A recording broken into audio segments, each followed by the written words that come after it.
Welcome to the Leadership Conversations podcast. I'm your host, Jono White. I'm the founder and principal consultant of Clarity. We are an Australian-based consultancy that works with leaders around the world, and our passion is to invest in people to become everything they're meant to be in order to fill the world with healthy organizations that people love to work for and customers line up to buy from. The goal of this podcast is to invest in you and your leadership. If you're just joining us for the first time, then feel free to check out consultclarity.org.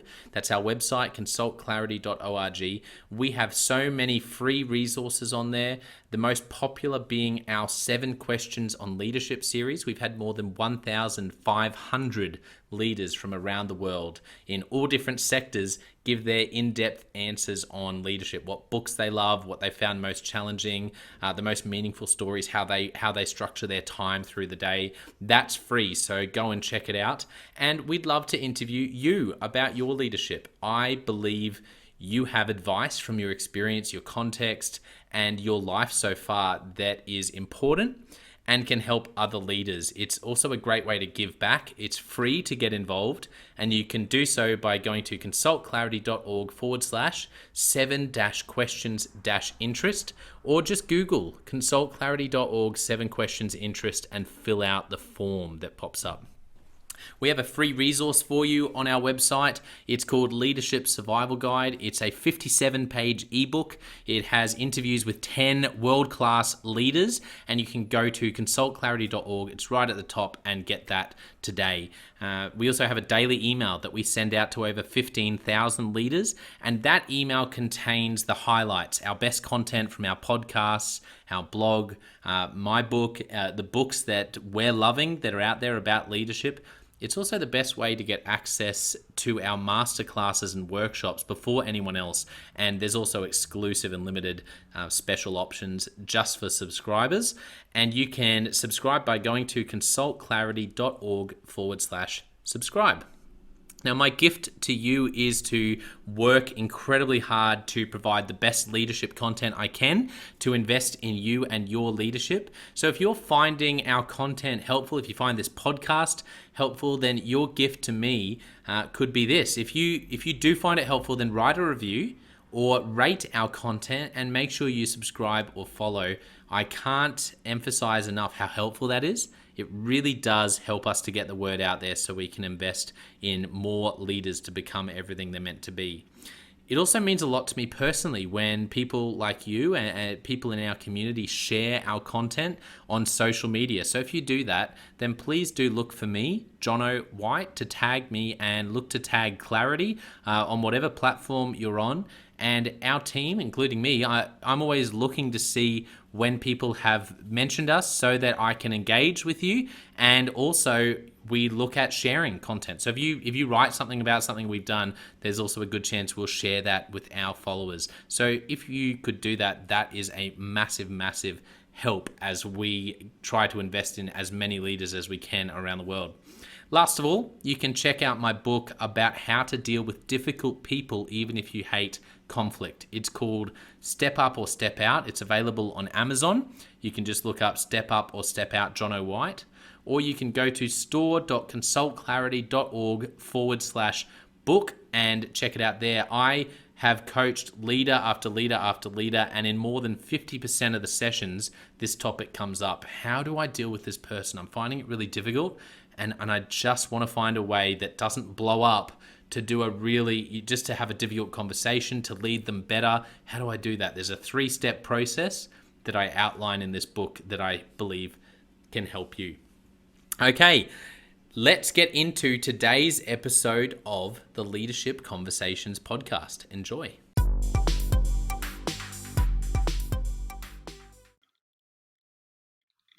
Welcome to another episode of the Leadership Conversations podcast. Today's guest is Nathan Jones. Nathan is the Managing Director of Improvability, and we're going to find out about Improvability and about a few other things about Nathan and what he does. I'm really excited about this conversation. Thanks for coming on, Nathan. Thanks for the invitation, Jono. It's great to be here. Yeah, it is lovely to have a chance to catch up and chat about all things leadership. First of all, for our listeners, give us a bit of a window into your world. You know what you do at Improvability, what your role is as managing director, and but also a bit of I guess, a day in the life of Nathan outside of work as well. Sure. Look, I started Improvability a few years ago. Frankly, I started it because I was getting a lot of people requesting me coming to conferences, being part of Q&As, and giving presentations. But it quickly became evident that I couldn't do this on my own, and a couple of my friends who I'd been working with and really enjoyed that decided to pull this group together, and we formed a company that was a little bit different. They're not the typical consultancy kind of organization. We're not going to give you 50,000 page PowerPoint deck. We felt that many of the market players in consulting had a very structured way of doing things, which for some people works great. But we decided that a lot of what we were getting success with was talking with people, finding out what they needed, and then helping them come up with solutions. And so my role was to start to develop different services that we could provide, right down to having to build the original website. And thankfully, I got good advice from someone to not publish that. I may be a pretty decent engineer, but I'm definitely not a website publisher. Um, but no, we have a very flexible organization, and we are actually about to invite expressions of interest for people to come and join us. We're getting a lot of people asking us how we can help them. But the role, I've most recently been working with a couple of large organizations. I've been a program director for very large multi-billion-dollar programs. I also have been an advisor, acting as a CEO for a little while, but also assisting to help set up strategy. A lot of strategy advisory companies will help with those wonderful PowerPoint decks, but it is sometimes a challenge for large organizations or even small ones to be able to turn that strategy into something that they can tangibly do and see results and know that the money and the time that they're investing actually gives them something out the other end. And that's really what our organization tries to assist with. Yeah, I love that, and I love the approach, and I think it's there's a lot of merit to that in actually. And I think everyone listening would know from experience. I think a lot of us, or from being part of an organization where, say, a strategic plan is reviewed once a year, the box is ticked, it's put in the drawer or in the filing system, and then next year comes around. Oh, that's right, we've got to tick that box again. And that is the exact opposite of good strategy. So I love your approach in wanting to help people make sure they execute and see good results instead of just playing it safe. Absolutely. And what about a day in the life of Nathan? What does that look like Oh, in well. 2022? Well, it's a lot of fun. I have four kids at five different schools, so if anything says that I know a little bit about logistics, it's that. Um, but no, I live in the Blue Mountains and have a beautiful view that I get to appreciate every day. But I'm also very easily able to get to the city and assist others. I'm a triathlete. I emphasize tri, and definitely am enjoying the idea that there's a half Ironman coming up later in the year. I love spending time with friends, but obviously we've had a challenging time with that recently. But I'm also an avid reader. I listen to podcasts, and I spend a lot of time with my family and my wonderful wife, who has the patience of a saint. She's supporting me in doing all these crazy things. Yeah, incredible. And Blue Mountains for those outside of Australia is like one of the best, most beautiful places in all of Australia. It's a pretty spectacular place to live. I have to admit, I'm a bit jealous hearing that you're based up there. Yeah, it's a beautiful place to be. So let's find out a bit more about you and your background. For listeners, tell us about your story. What are some of those moments going all the way back to childhood that really shaped you becoming the leader and the consultant that you are today, Nathan? Well, I was one of those really nerdy kids at school, right back as early as primary school. I'd bring in books to read to the class, and I'd always pride myself on doing really well in exams. But I was never the popular kid. But strangely enough, I had a lot of friends who were the popular kids, and so I got to hang around with all these people building relationships, and found that it didn't seem to matter how much I knew about something, or people really didn't want to know about the latest technology, particularly as a 12 to 15-year old. People wanted to build relationships. And even from that early age, I started to realize that that was what was actually going to build a successful life, is a great relationship with others. I went to university, several universities, and got a number of pieces of paper, and found myself in meetings where I felt like I had to be seen as the smartest person in the room. I'd always have to be the quickest one with an answer. And I found that that was alienating me from others. And people weren't coming to me for an answer, even though I felt that I would have a solution. And I got some really good advice early on, which was, and I think that this quote comes from someone else, was that if you're the smartest person in the room, you're in the wrong room. You're not going to learn anything by constantly being the one who gives the answer. Oh, yeah, that's good. I like And I that. had some great mentors early. Yeah, and I had some great advice from some wonderful mentors early in my career that really helped me to take a step back and listen and learn from others, and treat everyone as though you can learn something from them, because you genuinely can.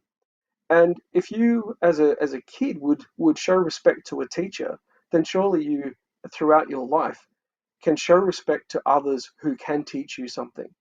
And that's certainly the ethos that I brought with me into improvability, and I've only surrounded myself with people who also have that kind of approach. We're a very values based organization. I started my career as an engineer, quite literally watching paint dry. I worked for companies manufacturing for coated steel products. No Um, way.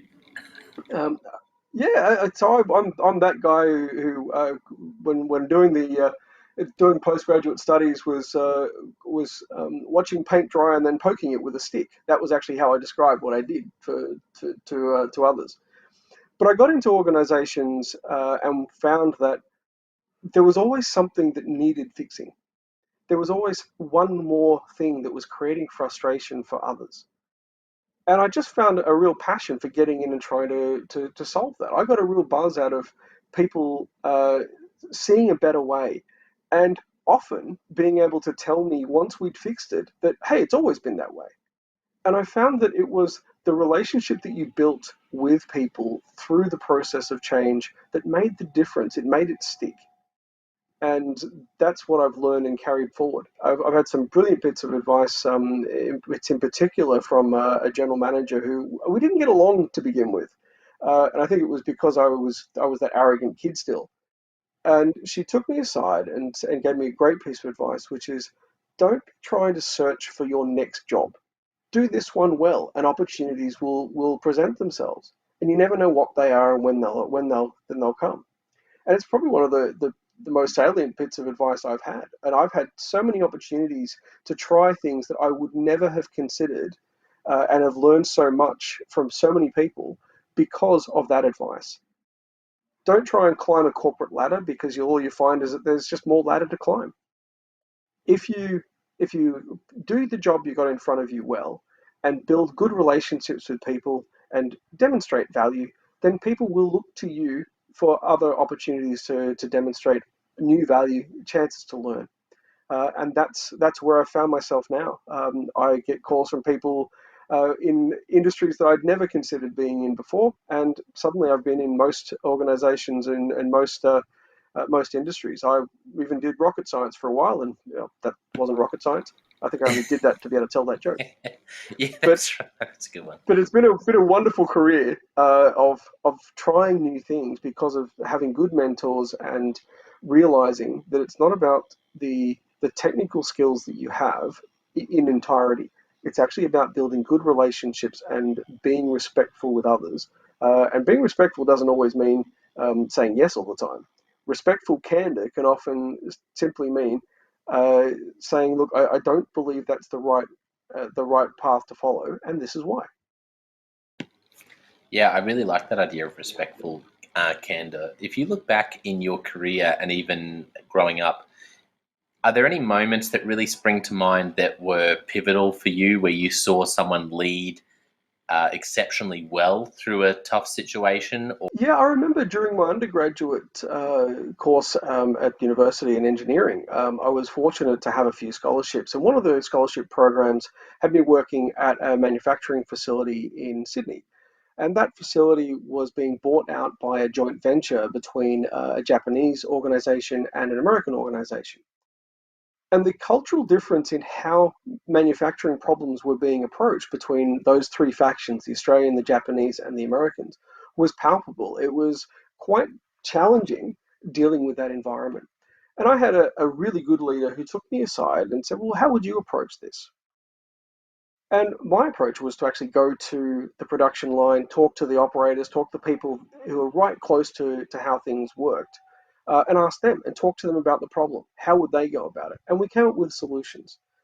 And when I brought that back to the group that was still arguing about how they would approach things, that leader put me in front of the senior managers and the executives of those three factions to present the solution.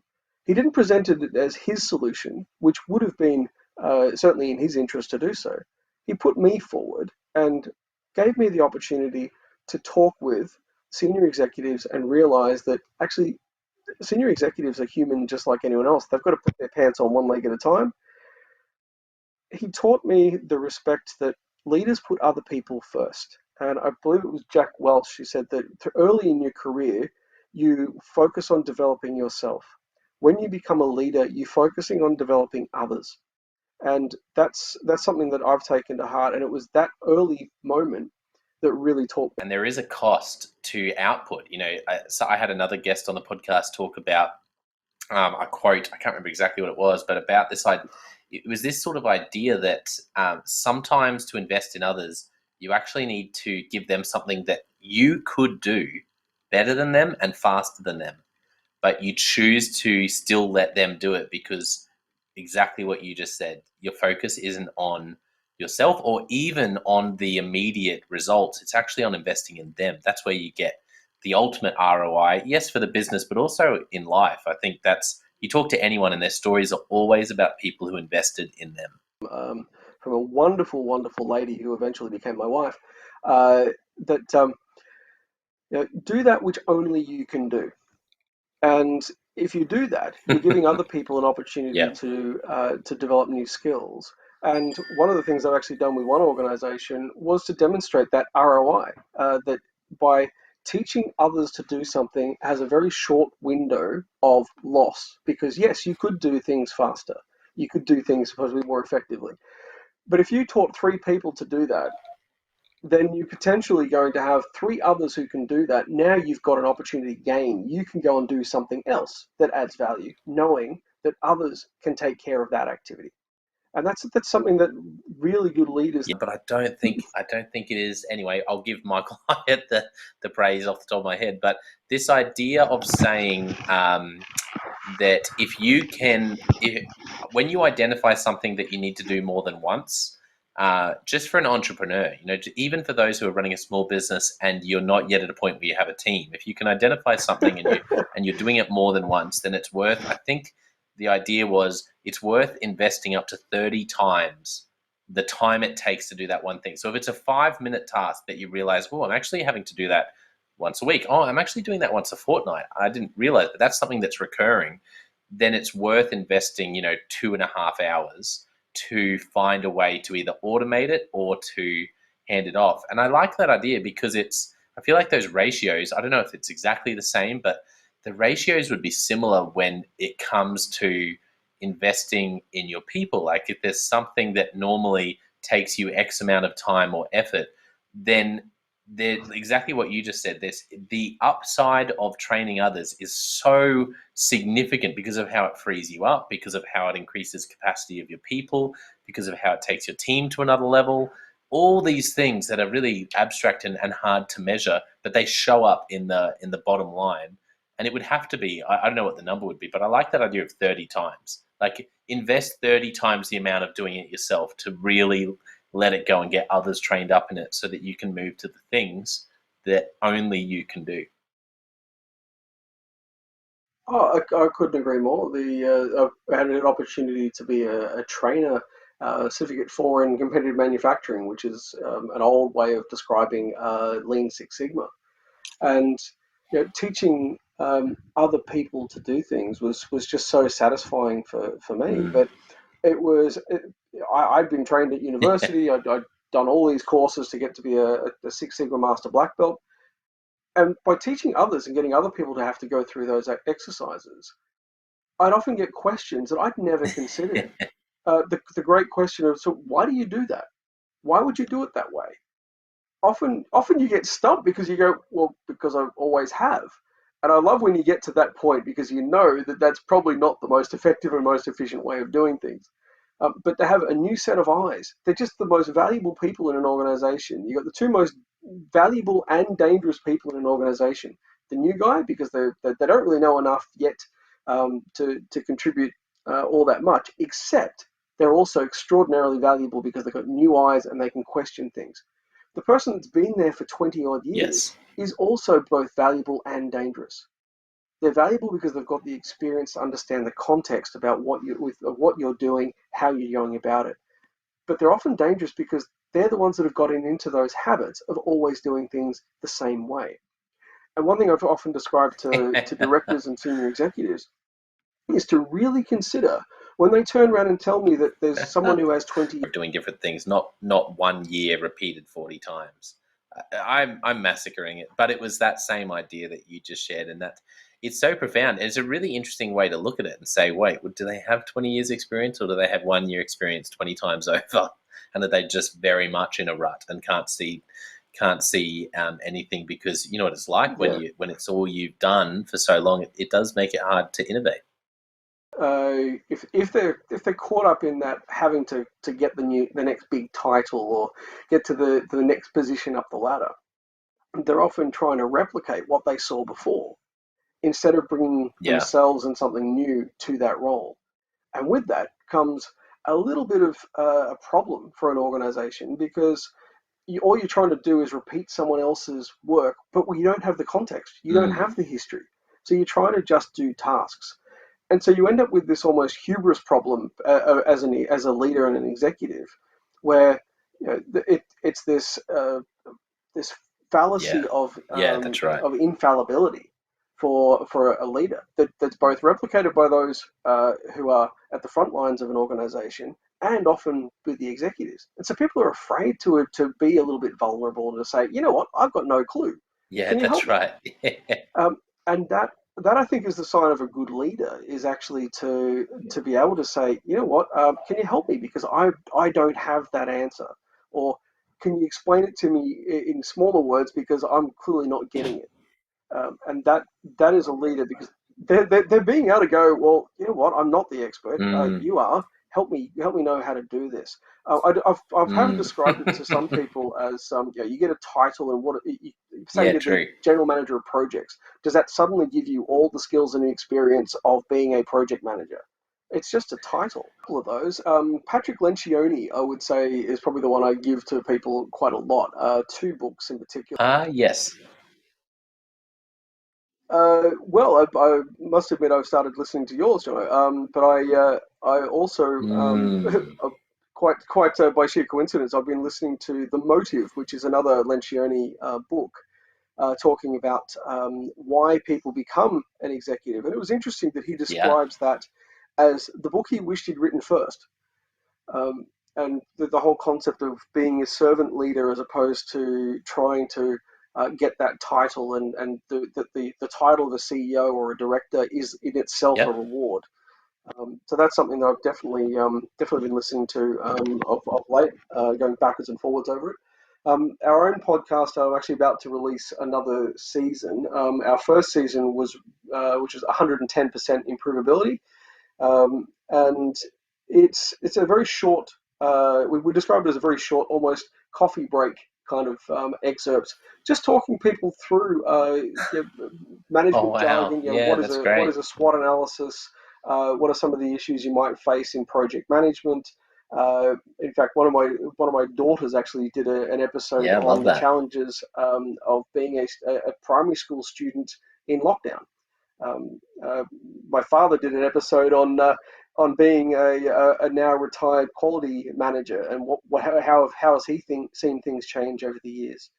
But our next season is going to be focusing Yeah. on values and the values of our organisation, explaining why we think the way we do, but also I guess talking to people about um, Yes. how values are often expressed as being important in an organisation.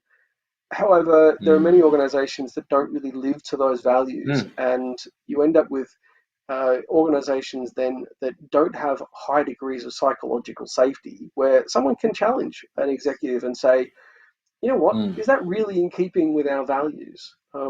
If I could digress for a second, I was listening to Elon Musk speak about a year ago, where he was describing why he has made all of the patents for Tesla motor vehicles open source.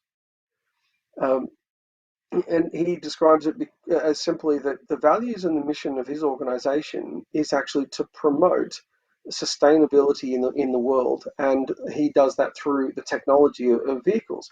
And he said that it is not in keeping with trying to promote a better world, which includes sharing that with other organizations. Yeah. So if they can build a better car that can go, I think meetings is a good Mm. start. A lot of people seem to feel as though if I'm also a Mm. professional coach, particularly for executives, helping them be a little bit more effective. When I ask an executive what are their top four priorities, they can rattle them off in seconds. But when you look at their calendar and you then say, well, where are you spending all of your time? It's in team meetings or executive meetings. It's instead of trying to look at what Yeah. are the key things in the strategy that are actually going to give the biggest benefit to the organization, either improve performance, reduce Yeah. cost, improve profitability, or just make the place a better place to work. Mm. That's not where most people are spending their time. And people are feeling more and more uptight and anxious as a consequence. So you end up with executive burnout very, very Yeah, quickly that's a good point. because people feel that they can't engage, they can't get things moving. And yet, if you're a director of an organization and you can't affect change, what chance does anybody else in your organization have when they see that that's a blockage? So being able to get people who are leaders in an organization to actually lead and say, you know what, we've got to stop what we're doing and change and be prepared to look at alternatives. As a project person, I see people decide they want to hit a certain objective, they want to get to a project outcome. But instead of looking at the options to get you there and what changes you would have to make to get there, quick, let's Mm. start the project. Let's get the team, put some money, go. That's akin to sort of ready, fire. Oh, wait, we probably should have aimed.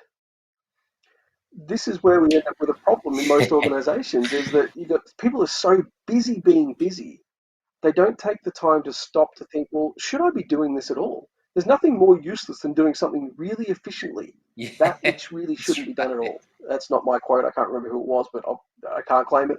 But it's a great statement. If you make a process that's Yeah. basically producing crap much more efficient, you're just producing more crap faster. So why not take a step back? Starting it from zero. And I think it's in that book that there's a question. Oh no, it might be in. Yeah, Yep, I get them all mixed up because there's so many good ideas. yes, But I'll give it. I think it was him. But this idea of saying what would it look like to get the same results with a third? Actually, I think it's from the book Profit First. Sorry, it just came to my mind. It's a great book, Profit First, and he talks about a leader who said to his team, what could it look like to get the same results by a third of the costs? And of course, that's it's just meant to be a prompt no, and a yep, trigger to go. What could we do? Or as Greg McEwen says, how could we? What steps could we get rid of altogether? I know one of my favorite things to do with teams is a stop doing list. And I love the idea of saying we love to-do lists. We love innovating, brainstorming. Why don't we brainstorm what we could stop doing? And I remember a team I was leading one time, we did this and we came up with this one idea, and most of it was useless, as with which is fine because it's really meant to be throwing things, Yeah. throwing spaghetti at the wall and seeing what sticks. But one idea someone wrote up there, and we all went, "That's actually." We all looked at each other, and it was one of those things that had always been done in that team and in that organization.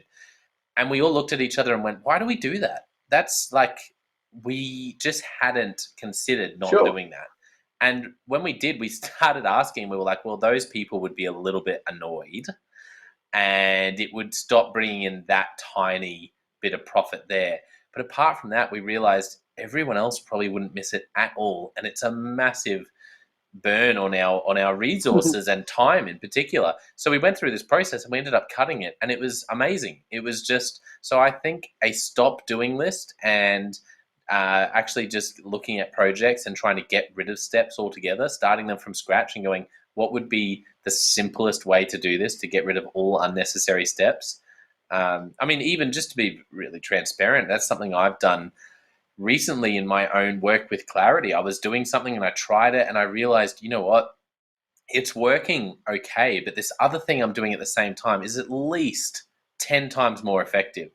And I just looked at this other thing I was doing and I was going, and I just went, you know what? I'm just going to stop doing that because which is a little bit hard because you're like, oh, but it's getting some results, but it's like, I'm going to just pour more of my time because at the moment, particularly with clarity, a lot of what I'm investing is my time as the entrepreneur and the leader, really leading the charge, and really only started it 5 years ago, so it's still a lot of me. And I just realized I'm just going to stop doing that and take all the time I was putting into that and put it into the thing that's way more effective. It sounds obvious, but it was actually That's that's a true. really good insight. That, and I think you've touched on something that I think a number of people conflate the ideas of removing steps from a process and actually taking your time to stop and seeing whether the process should be done at all. Yeah, that's a great question. And so by just taking your process and taking out the steps, you are making that process more efficient. And that's actually something that we've done with a number of clients and a number of organizations where, we just turn around to them and say, well, if you didn't have to do that at all, would you miss it? Or if you wanted to get that outcome, to your conversation earlier, where um, you know, do you really need to achieve that, or is there a way of getting to that same outcome in an Yes. entirely different way that's far less costly and it takes less effort?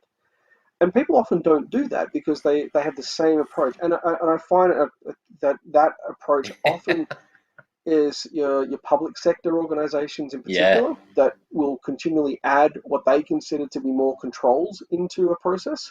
But we have a saying that basically you have heaps of controls but no control.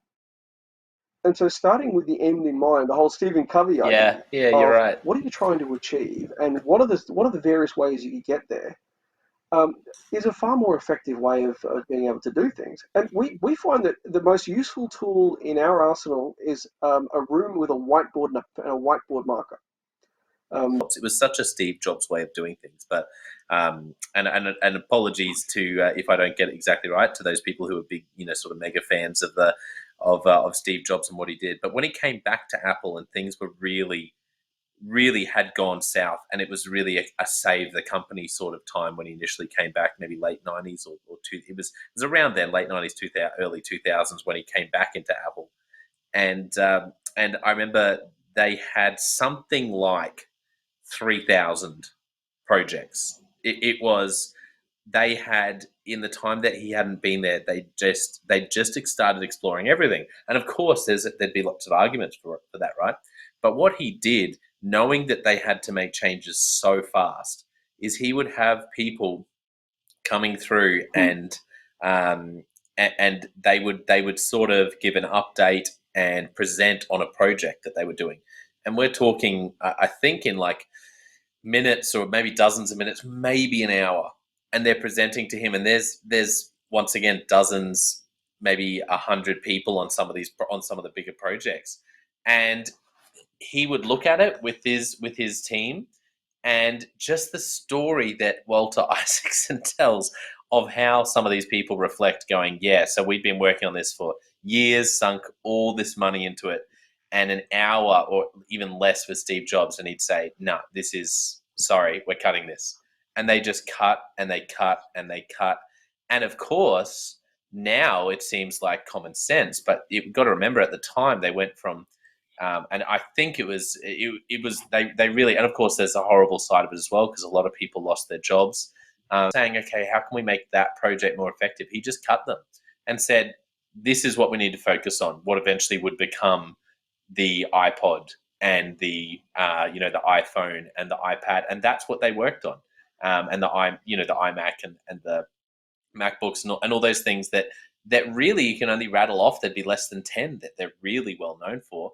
And I just can't even fathom the intensity to come in and to just cut that much. Like, I don't know if I could have done that, but hindsight tells us that, Oh, it certainly has been, and I had the great fortune of working yeah, with that's good. some of the senior people at Apple here in Australia, and relate that story, and it's become ingrained in the culture. What they call, and I'll get the number wrong, but I think they said it's 1,000 or even 1,000,000 no's to get to one yes, and every one of those no's must cause you visceral pain.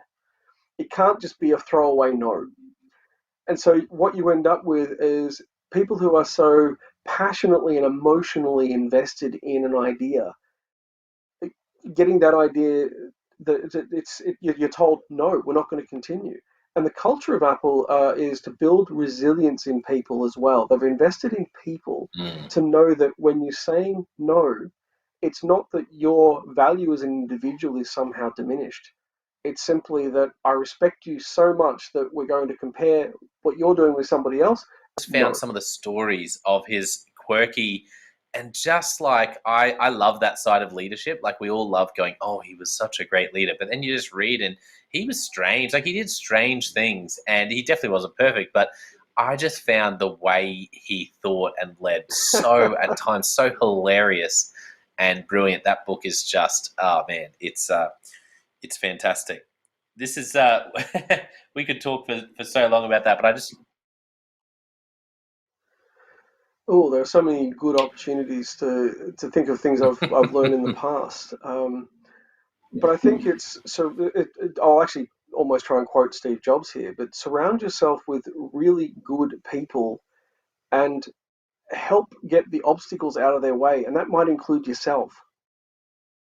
You know, get people focused on a particular vision of something and get good people around you. But the most important thing, I think, aligned with that was back to my original story yeah. of the Sydney manufacturing company. The other Isn't it? But I love that piece of advice, and don't we all know it from experience? When you do the opposite, you end up regretting it 1,000 times, and that's when you learn to really take that advice to heart. That's my story anyway. I've found that, unfortunately, there's been a bit of oh, it a certainly lot of is. trial and error. I wish I learned more from other people's mistakes, but I think along the way I've probably had to make a lot of them myself. And but that's a bit of the journey, I think, of leadership. So, Nathan, this has been so much fun. Where can people find you if they want to connect with you, if they want to find out about improvability? Maybe just remind us again about your podcast. Sure. We have our 110% Improvability podcast. It's available on, I think, most platforms. They can also look for us on improvabilitysolutions.com is our website, where we have a number of case studies of things we've Like, over the it's years. been some of my favorite book recommendations in this episode from Nathan, because I love Patrick Lencioni so much, but also getting the chance to chat about Walter Isaacson's Steve Jobs book. Oh man, they'd be in my top 10 at least. So Greg McEwen, there's so many. But reminder for listeners, you can also check out the John O. White Leadership Podcast. And we also have the leadership question of the day, where I ask you a different question every day to help you grow as a leader. But I want to finish today by saying a massive thank you, Nathan, for being so generous with your time, for coming on, for chatting and just having a great time with me as we talk about all things leadership and sharing a bit of your story. It's been a lot of fun, and I've found it really informative and engaging. So thank you so much for coming on, Nathan. Oh, thank you for the opportunity, Jono. It truly has been fun. Well, I hope you enjoyed that episode of the Leadership Conversations podcast as much as I did. If you're joining us for the first time, don't forget to check out consultclarity.org. That's our website, consultclarity.org. We have so many free resources on there, including our 7 Questions on Leadership series. We've had more than 1,500 leaders from all over the world in all different roles, in different industries, answer these 7 questions on leadership, and leaders give these in-depth answers around how they spend their time, a book that's been significant for them. It's just a gold mine. It's completely free to access, so go to consultclarity.org and look for that. We'd also love to interview you about your leadership. I believe your experience, your life, your context means that you have advice on leadership that other leaders can learn from. Yes, you, if you're going, not me, well, no, I really believe you would have something to add. So if you're looking for a way to give back, it's completely free to get involved. And we would love to interview you through the 7 questions on leadership. You just go to consultclarity.org/7-questions-interest, or Google consultclarity.org 7 questions interest and fill out the form and get involved. We have a free resource on our website called the Leadership Survival Guide. It's a 57-page ebook, 10 world-class leaders giving their thoughts on leadership, and that's completely free. It's available on our homepage, consultclarity.org, right at the top, so make sure you go and get that and download it today. And we have a free daily email that you can subscribe to. We send this out to over 15,000 leaders from around the world. And it contains the highlights of content from our podcasts, our blogs, our books we're reading. It's got the best content, and it gives you exclusive, limited, early access to our masterclasses, workshops, new products, special offers. It's all for our subscribers. You can go to consultclarity.org/subscribe and join 15,000 other leaders. And you know, my gift to you is to work really hard, particularly through the Leadership Conversations podcast. I have been blown away by the quality of the leaders, and I'm learning as much as anyone in doing these interviews. So I'm having a great time. And my gift to you is to keep lining up the best leaders I can to invest in your leadership. Your gift to me, if you're finding this helpful, there is something that you could do that would help us out massively. And that is to write a review and to leave a rating for our podcast or wherever you're watching or listening to this. I can't tell you how much that helps us out. Also, subscribe or follow. It really does make a difference in helping us to help more leaders become everything they're meant to be. Another thing that means a lot to me personally is when I see our community share our content. So if you do share this or any other piece of content on social media, then thank you, and please do that. And look for me, Jono White, or Clarity, and tag us in your post. Our team is always looking for posts to engage with from our community, and there's also a chance that we'll share your content to go beyond and share it with our followers. Last of all, you can check out my book. It's called Step Up or Step Out: How to Deal with Difficult People Even If You Hate Conflict. I wrote this book because 50% of the coaching sessions I have with leaders, this topic comes up again and again and again. And it's this idea of, how do I have this difficult conversation? How do I lead this person better when I'm finding them difficult? Or in some cases, you look and you say, I think I might be leading a difficult person. They're just quite difficult to lead, or I'm finding them quite difficult to lead. So there's a 3-step process that I unpack in Step Up or Step Out. And the amazing thing, and I've literally done this myself, and I've heard it anecdotally from other leaders as I've coached them, is that if you follow this process, you will see that person step up and change their behavior or make a decision, which is to step out some of the time.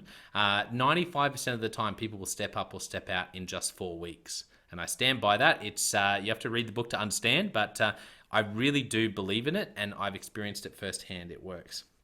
So you can go to Amazon, look up Step Up or Step Out Jono White, or store.consultclarity.org/book. Well, thank you so much for listening. We're going to be back with a new episode next time of the Leadership Conversations podcast. And I hope today has helped you to take another step towards becoming the leader you're meant to be. See you next time.